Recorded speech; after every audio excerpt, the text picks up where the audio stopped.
This week is National Marriage Week. The goal, to strengthen marriages, build stronger relationships, and in turn, a stronger country. Here with the tips you need for a long and lasting marriage is Executive Director of the National Marriage Week USA, Sheila Weber. Sheila, thanks for joining us. It's great to be here. So you've got 3 tips on how to build a strong marriage. Well, first of all, we're in the middle of National Marriage Week. It's February 7th to the 14th. And we want to have people find more success. And we want to stir a movement of marriage education all across America. So our 3 tips would first be have regular date nights because it builds communication and enjoyment and intimacy. And secondly, to go find a marriage workshop or class. There are a huge number of videotapes and books and classes. People don't know about them. We have them all on our website, a huge resource for people, and we want to encourage that because it makes such a difference.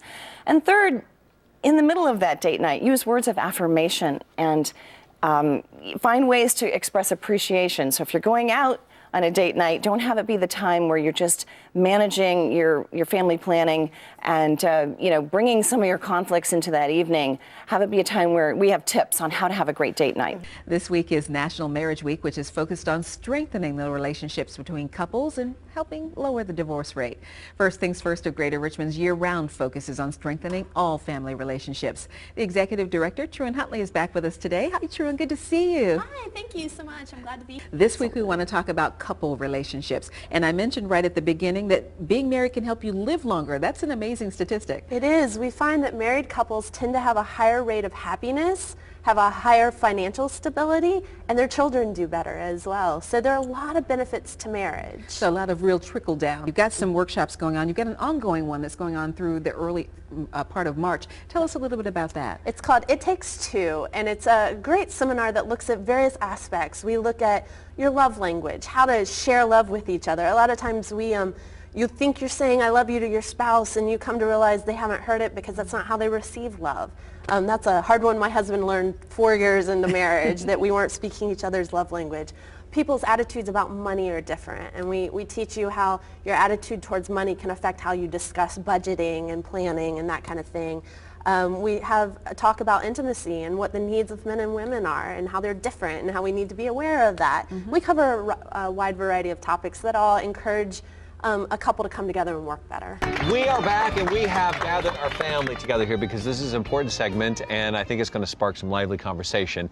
February 7th kicks off National Marriage Week. We're joined by Executive Director Sheila Weber. Sheila, let's jump right into this. What exactly is this week all about? It's February 7th to the 14th, the week leading up to Valentine's Day, and it's to celebrate marriage, to promote marriage, that it's a good thing for you, it's a good thing for America. We want to reduce divorce. We want to have people find more success because it benefits children and it reduces poverty. Our generation seems to have experienced a lot of regret and mistakes, and people can recover, and we want them to do better the next time around. But also the younger generation maybe has some fear right now. They have fear because they don't want to live through what their parents lived through. Maybe they suffered as children through it and they want to have more success. So we want to help them with that.